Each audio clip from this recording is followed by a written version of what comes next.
Alors, ça peut paraître complètement absurde hein, de s'éloigner de la femme qui nous plaît. Ça paraît complètement con. Pourtant, mesdames, il y a des hommes qui le font. Il y a des hommes qui quittent la femme qu'ils aiment. Et particulièrement un type d'homme dont je vais vous parler dans cette vidéo. Et d'ailleurs, c'est peut-être votre cas. Peut-être que vous avez en ce moment un mec dans votre vie avec qui il y a eu un début de relation. Ça se passait bien. Tout se passait bien, vous sentiez qu'il y avait une intensité qui était en train d'augmenter, et puis il y a eu un rendez-vous qui s'est bien passé, et du jour au lendemain, vous n'avez pas compris, le mec a commencé à s'éloigner. Les textos ont commencé à s'espacer, l'intensité a commencé à diminuer, le mec a commencé à bégayer ou à être plus distant dans sa manière de communiquer avec vous, et là aujourd'hui vous êtes complètement perdu, vous ne comprenez pas pourquoi. Pourquoi ce mec-là était si investi, si engagé, si impliqué émotionnellement au début, et pourquoi maintenant il est devenu si distant, pourquoi il s'éloigne, qu'est-ce qui s'est passé? Bon, c'est ce qu'on va voir aujourd'hui, et on va voir pourquoi il y a des mecs qui vous aiment, qui vous apprécient, j'allais dire qui vous kiffent aussi, ça se dit comme ça aussi, à des hommes à qui vous plaisez, mais qui sont capables de s'éloigner malgré tout. C'est pas parce qu'ils sont pas intéressés, mais c'est parce que justement, il y a un mécanisme psychologique dont on va parler dans cette vidéo. Et on va pas traîner plus, on est parti. Je vais vous dire un truc. Des fois, on a l'impression que les gens sont complètement absurdes. Que les gens ont des comportements complètement absurdes. Qu'ils sont cons à un tel point. Quand on comprend pas ce que fait quelqu'un, on va se dire il est absurde, il est fou, il est con. Vous vous dites souvent les hommes sont cons, sont irrationnels, pas forcément cons je veux dire, mais irrationnels. C'est absurde. On a des super rendez-vous ensemble, on a une connexion, on aime bien parler, on construit un début de relation ensemble, pourquoi tout gâcher? Cet homme est fou. De toute évidence, il est irrationnel, qu'est-ce qui se passe? Un homme se montre gentil avec une fille, comprend pas pourquoi elle a pas envie de coucher avec lui alors qu'il a été hyper gentil, elle doit être folle. Les femmes sont irrationnelles, elles s'énervent d'un coup, elle doit être folle. Et vous voyez bien que s'il y a bien un domaine dans l'humanité, dans lequel les gens ne se comprennent pas et donc sont persuadés que les autres sont fous, irrationnels, absurdes, complètement fous, c'est le domaine amoureux. Parce que justement, dans le domaine amoureux, on a du mal à se mettre à la place de l'autre. Quand on ne comprend pas quelque chose chez un humain, on va le mettre sous le tapis comme ça, en expliquant que c'est forcément que les gens sont fous. Il est irrationnel. C'est plus simple. Ça évite de faire l'effort de se mettre à la place de l'autre. Et plus on comprend les gens, plus on se met à leur place, plus on se rend compte qu'en fait, il y a une certaine logique derrière. Il y a toujours une certaine logique, même derrière les comportements qui semblent, en apparence, être les plus irrationnels. Ça peut être tout à fait logique qu'un homme s'éloigne lorsque vous avez été trop gentil avec lui. On peut tout à fait discuter de ça, et d'ailleurs c'est pas forcément parce que vous avez été gentil, ça peut être pour une autre raison. Ça peut être tout à fait logique qu'une femme se montre tendue durant un rapport sexuel avec un homme parce qu'elle a son histoire, parce qu'elle a des raisons, des traumatismes peut-être du passé que l'homme en face ne peut pas comprendre s'il ne se met pas à la place de la femme, et vice-versa. Donc, l'amour c'est chargé émotionnellement, c'est chargé de peur, d'euphorie, de honte, de désir, de dégoût, de tout ce que vous voulez. Donc s'il y a bien un domaine dans lequel c'est pas toujours évident et dans lequel il faut passer un peu de temps à comprendre l'autre et particulièrement l'autre sexe, c'est bien l'amour. Et il faut pas balayer d'un revers de main comme ça en disant les mecs sont irrationnels aujourd'hui, les mecs sont compliqués. Non, c'est juste que tu ne comprends pas encore l'homme que tu as en face de toi. Et je dis bien l'homme que tu as en face de toi, car tous les hommes sont différents. Mais on va essayer justement de comprendre, mesdames. Et je vous félicite d'ailleurs d'être là, parce que ça montre que vous essayez de comprendre. Là, limite, on pourrait virer ce que je viens de dire juste avant, parce que si vous êtes sur cette chaîne YouTube, c'est que vous essayez de comprendre, et vous ne vous contentez pas de vous dire les hommes sont irrationnels, ou complexes, ou fous, ou absurdes. Non, vous vous dites ok, il y a peut-être un truc que j'ai pas vu. Et pour ça, je vous félicite. Et je ne félicite pas toutes les femmes qui ne regardent pas cette chaîne YouTube et qui ne veulent pas comprendre justement pourquoi et comment fonctionne le mec. les mecs ou l'humain, oubliez le mec, l'humain que j'ai en face de moi. Quel est son mode d'emploi? Et d'ailleurs, c'est pas parce qu'on couche avec un homme que l'on comprend cet homme-là. Et c'est aussi là où je reproche beaucoup aux femmes, justement, de se dire que, en fait, beaucoup de femmes ont ce biais de croire que parce qu'elles ont vu un homme à poil, parce qu'elles l'ont vu nu, parce qu'elles ont été, parce que voilà, il y a eu ce rapport d'intime, ce rapport de proximité, alors forcément, je comprends la personne en face de moi. Alors, oui, tu t'es rapproché physiquement de cette personne, oui, ça donne beaucoup d'infos. Je pense que quand on est nu sous la couette, il y a quand même beaucoup d'informations, on donne beaucoup d'infos, on apprend vraiment bien à se connaître, mais c'est une facette. Et il y a plein d'autres manières d'apprendre à découvrir un humain. Via la conversation, via les expériences, et parfois, le lit, ça ne suffit pas. Le rapport sexuel ne suffit pas pour comprendre un humain. Alors, le premier réflexe quand un homme nous quitte, c'est de se dire, bon bah, souvent quand je vous écoute, vous me dites, il y a une autre fille dans sa vie, ou alors il est pas intéressé. Et peut-être. Alors, le coup de il y a une autre femme, ça dépend. Là, on parle d'un homme qui s'éloigne. C'est pas forcément. Moi, c'est pas des cas que j'ai beaucoup entendu, un homme qui s'éloignait parce qu'il y avait une autre femme dans sa vie. J'ai entendu en revanche beaucoup ce cas de figure, et méfiez-vous de ça, mesdames. Le monsieur qui était en couple avec une autre femme, et d'ailleurs, je vous en conjure, vérifiez toujours que monsieur n'est pas en couple. J'ai une cliente récemment qui savait pas trop si elle avait bien fait de créer une scène auprès d'un homme pour savoir s'il était bien célibataire et qu'il n'était pas marié parce qu'elle avait cru apercevoir une bague à son doigt. Je lui ai dit, mais t'as bien fait. T'as pas l'âge de t'amuser avec des hommes mariés, c'est tout à ton honneur, y compris de lui signifier que toi, t'es pas la femme, t'es pas intéressé à l'idée d'être l'amante, ça t'intéresse pas de coucher avec un homme marié. Je lui dis, mais t'as bien fait. Des fois, il faut taper des scènes, hein, c'est très bien. Donc là, elle s'est assurée que le mec n'était pas marié, et en tout cas qu'il était plus marié, et elle a bien fait. Des fois, il faut savoir se montrer un peu chiante dans certains cas de figure qui sont où vous êtes tout à fait légitime à vous renseigner. Donc généralement, au-delà du fait que certains hommes puissent avoir, avant même de vous rencontrer, puissent avoir une autre femme dans leur vie, ils peuvent être en couple. Ça, c'est un cas, méfiez-vous, ça c'est de la merde. Ça, je vous le dis tout de suite aussi, mesdames, je m'adresse à vous directement. Quand un mec est en couple et qui vous dit oui, mais je vais la quitter, machin, ça part mal. Hier, j'ai eu une cliente encore, elle me fait le texte de description pour me décrire sa situation. Donc moi, quand vous prenez un appel, vous pouvez me laisser vous pouvez m'écrire tout ce que vous voulez en fait avant l'appel pour que moi je puisse me préparer psychologiquement et mieux comprendre la situation. Et je vois dans les premières lignes, il y a écrit rencontré sur Tinder. Et dès la première interaction, il me dit qu'il est en couple mais qu'il veut quitter sa meuf, sa copine. Je dis, là, ça commence mal déjà. Ça commence super mal. C'est pas un bon départ pour une relation long terme. Alors, si on veut s'amuser, batifoler, il n'y a pas de problème. Et il n'y a pas de jugement, hein, il y a des gens qui ont envie de ça. Mais si on veut, elle me parlait d'une relation long terme, de faire de construire quelque chose avec un homme, je lui dis, mais là, c'est mort. Hein. Ça commence très très mal.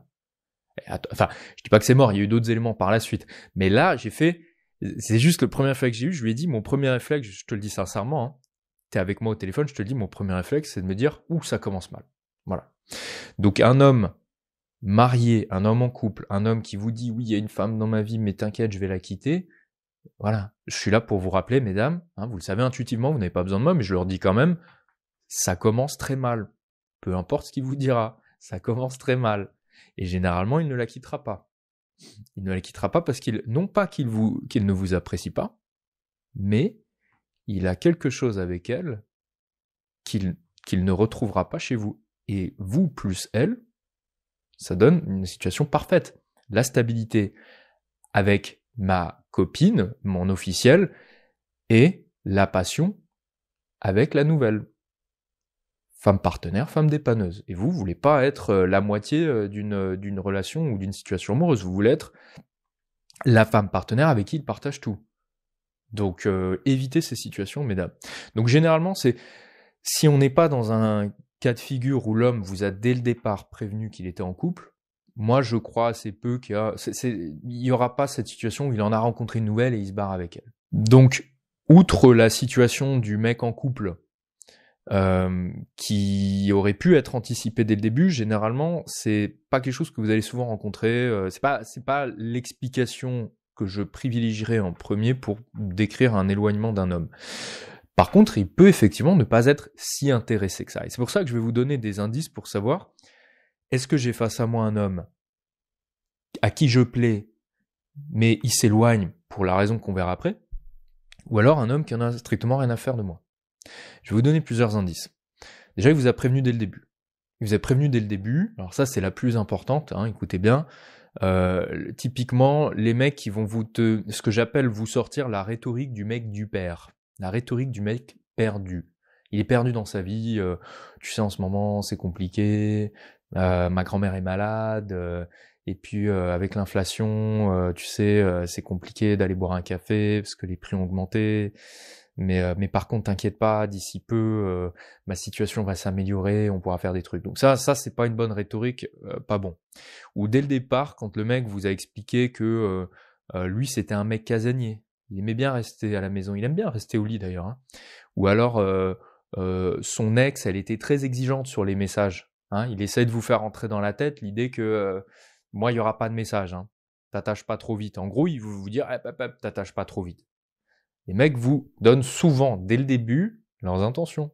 Donc, soyez à l'écoute. Vous aviez déjà un indice comme quoi ce mec allait s'éloigner parce que de base, il a compris qu'il ne s'attacherait pas. Il le sait, il vous donne le mode d'emploi. Il y a des moments où il faut savoir écouter. Après, il y a aussi des hommes qui vont vous sortir la flûte traversière pour vous dire qu'ils veulent une relation sérieuse, machin. Et ça, c'est un autre sujet. Là, c'est plus compliqué après. Il y a d'autres indices à prendre en compte. Autre indice, le mec intermittent. Le mec, alors ça c'est un cas classique que j'ai au téléphone avec vous. Ouais Léo, tu comprends, c'est ambigu parce qu'au début il était à fond et puis maintenant il est plus à fond, mais il est revenu il y a une semaine.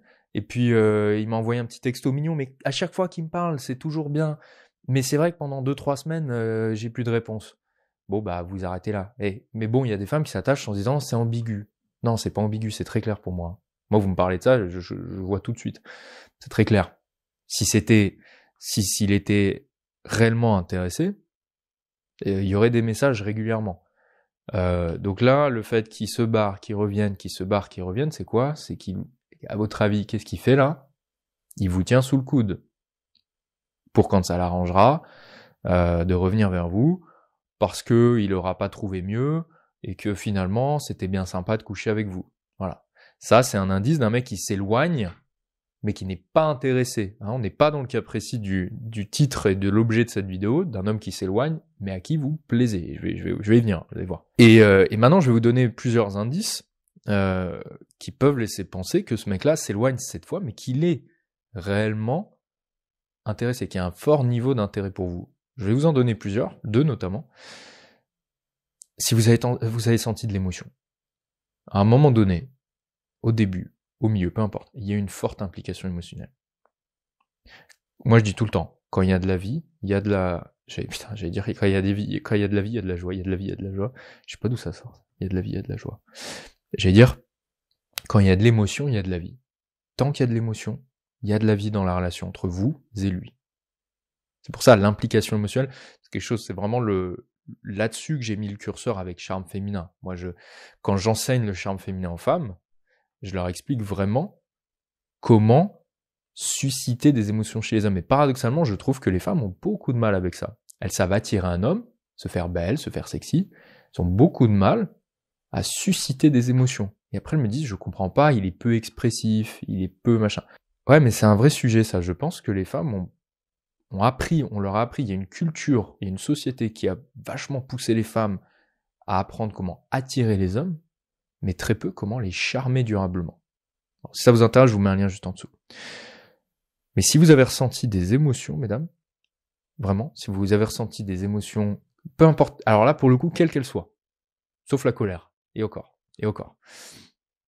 La colère peut être un signe de mépris. Mais ça, c'est plus dans les relations... Enfin, bon, on en reparlera plus tard. Mais généralement, quand il y a des émotions, il y a de la vie. Quelle qu'elle soit. Vous avez senti un investissement émotionnel chez lui, c'est super bon signe. Deuxième chose, il s'est éloigné juste après un bon moment. Paradoxalement, c'est un gros signe d'intérêt.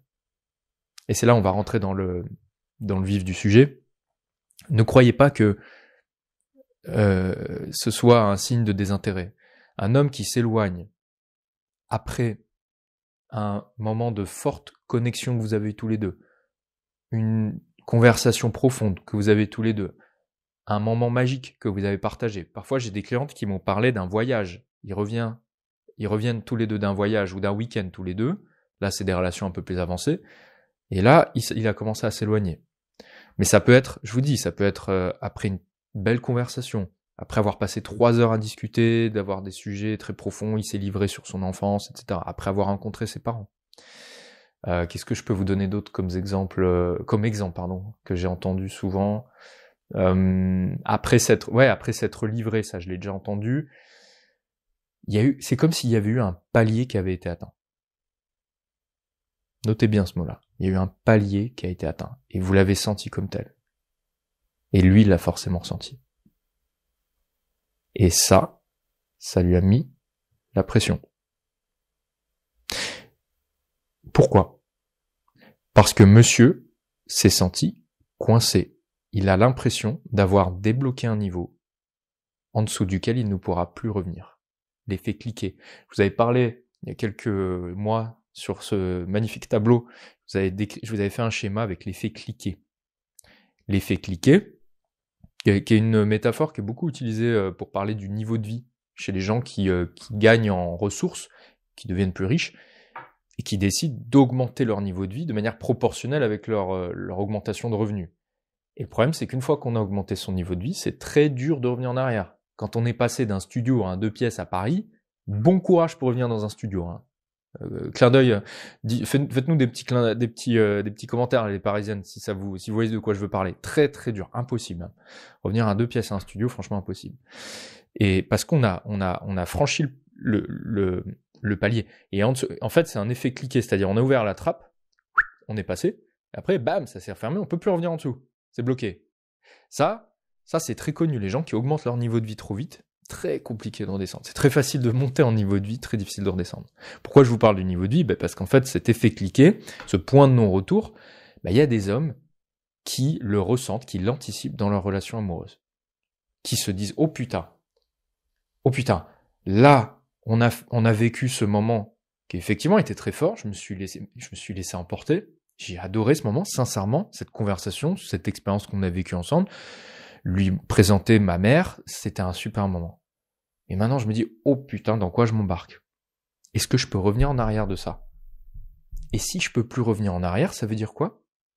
Ça veut dire qu'avec elle, avec vous, mesdames, je vais devoir forcément monter maintenant. Je ne peux aller que dans un sens, et vers le haut. Donc je flippe. Dans quoi je me suis engagé ?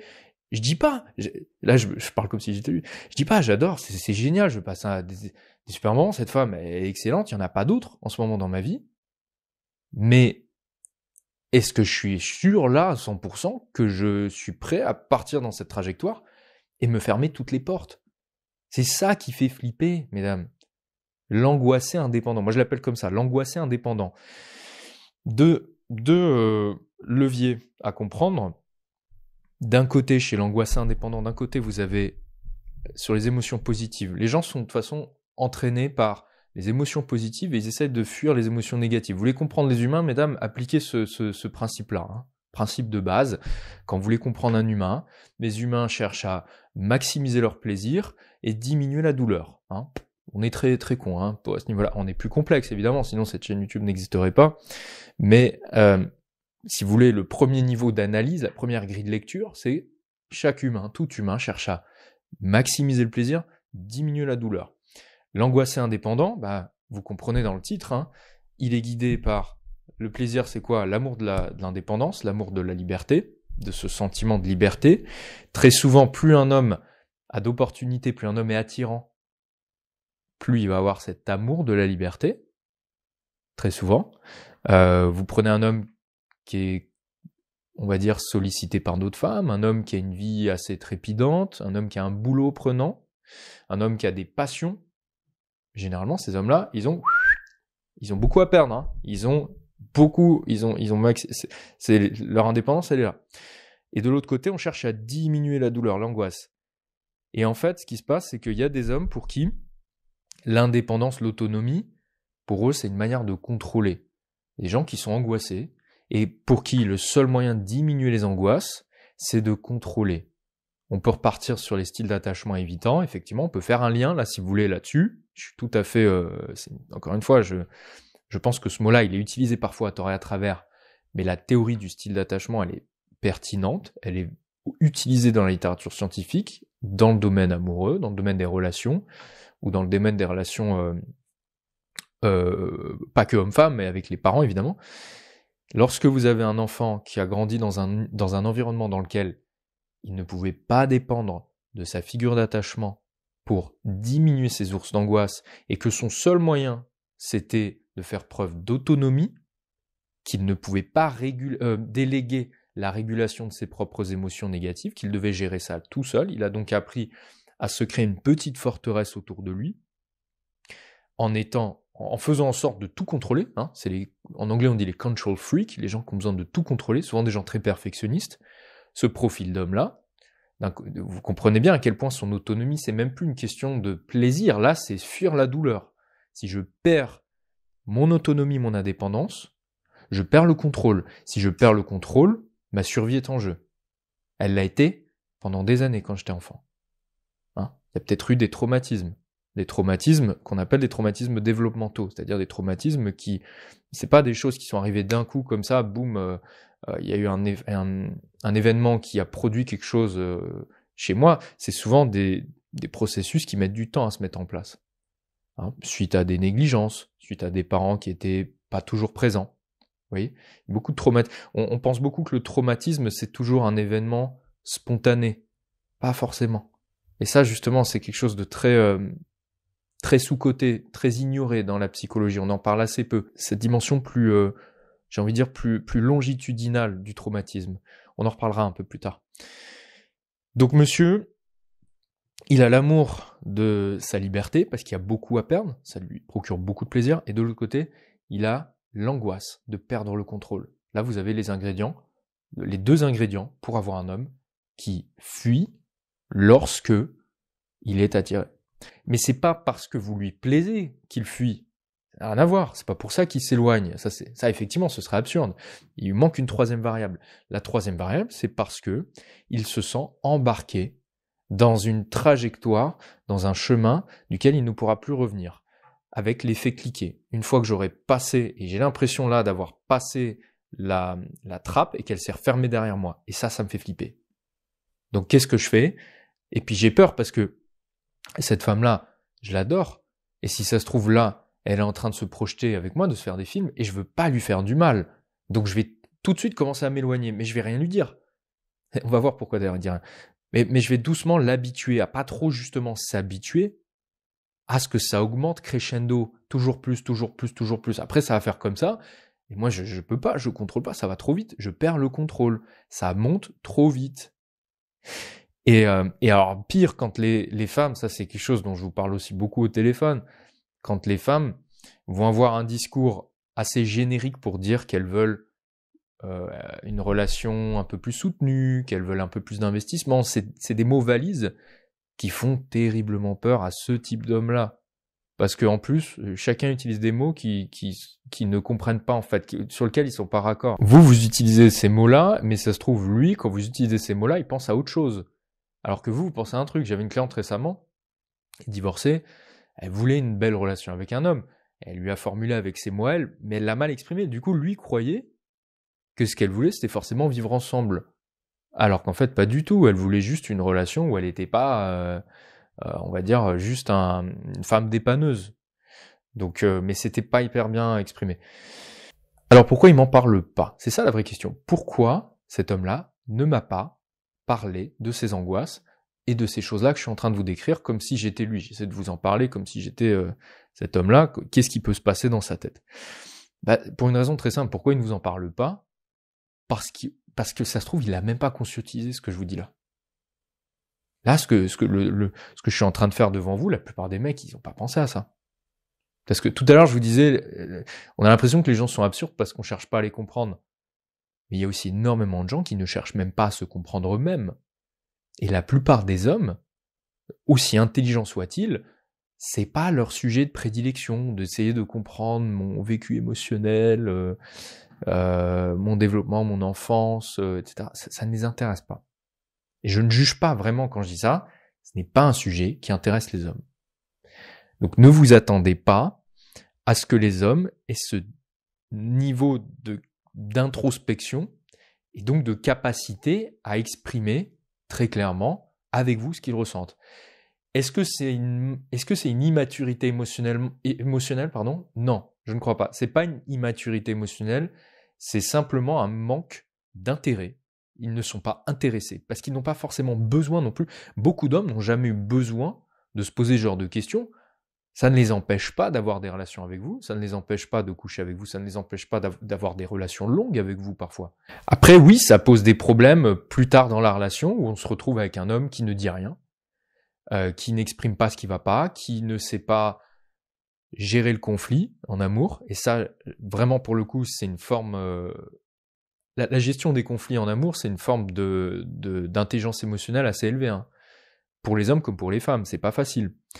Mais donc voilà, vous avez face à vous un homme qui, plutôt que de communiquer avec vous parce qu'il ne s'est pas posé la question, il ne se connaît pas aussi bien que ce que vous aimeriez qu'il le soit, bah donc il va préférer se taire. Il va préférer s'éloigner. C'est plus simple. Moi, je dis souvent, il va préférer se recroqueviller. Le cerveau, comme un ordinateur qui se met en veille, hein, qui s'éteint, Windows XP, le cerveau s'éteint. Et économie d'énergie, je préfère ne pas prendre cette décision. Je préfère ne pas répondre à... Plutôt que de choisir solution A ou solution B dans ce dilemme, je préfère mettre ça de côté, je décide pas. J'ai beaucoup de femmes comme ça qui me parlent d'hommes qui ne savent pas prendre de décision. Et donc, ils attendent que ça passe. Le problème, c'est qu'au bout d'un moment, ça passe pas, ça pète, ça explose, la femme en a marre, le mec... au bout d'un moment, il en peut plus parce que c'est tellement, ça devient angoissant pour eux. Ils savent pas pourquoi, mais ça devient angoissant ce genre de situation à la con. Donc ils préfèrent s'éloigner. Alors qu'est-ce qu'on fait si monsieur s'est éloigné alors que tout se passait bien ? Dans ce cas de figure, il faut pas paniquer, parce que c'est ça l'erreur que font les femmes, c'est de paniquer. C'est de paniquer et du coup d'envoyer 150 textos, de courir après, de courir encore plus vite. Ce faisant, renforçant dans la tête de cet homme l'idée que, à chaque fois que je la quitterai, eh bien, elle reviendra encore plus vite. Ça, c'est pas une bonne chose. Même si monsieur a de bonnes intentions et même si monsieur est rempli d'angoisse, comme je viens de vous le décrire là, c'est quand même pas une bonne chose que de lui montrer que, regarde, quand tu te barres, moi je cours encore plus vite. Pas bon. Pourquoi ? Parce que ça vous fait perdre en dignité. Ça fait de vous une femme un peu désespérée. Il faut le dire, il faut dire les termes. Et vous n'avez pas envie de passer pour une femme désespérée. Comme je disais hier à ma cliente, la dignité, vous la traînez avec vous toute votre vie. Donc, prenez-en soin. Mais votre dignité, il faut la protéger, il faut la préserver. Ça ne veut pas dire faire de l'ego, j'ai trop d'ego, je ne le recontacte plus. Non. Au contraire, il faut arriver pacifique. Il faut être pacifique. Vous avez face à vous potentiellement un type d'homme qui est angoissé, et qui de l'autre côté a beaucoup de choses à perdre, allez-y tranquillou. Mais ne partez pas dans les extrêmes, ne le harcelez pas par texto, ne partez pas non plus dans l'autre extrême qui va faire bon je l'ignore maintenant, je fais plus rien. Non. Gardez une position calme. Ça me fait rire dit comme ça. Restez calme, restez cool. Ne courez pas plus vite, mais ne partez pas non plus en courant comme lui. Continuez tranquillement. Si vous voulez comprendre comment rendre un homme amoureux de vous, et si vous sentez que monsieur n'est pas encore charmé, si vous avez des doutes là-dessus, investissez sur votre charme féminin. J'ai un lien que je vous mettrai juste en dessous de la vidéo, où je vous montre les 5 piliers du charme féminin pour devenir rapidement la femme partenaire d'un homme, pour qu'il se projette avec vous, sans lui mettre la pression. Voilà, ce sera le lien juste en dessous. Je vous dis à très vite, mesdames, je vous fais de gros bisous, à la prochaine vidéo.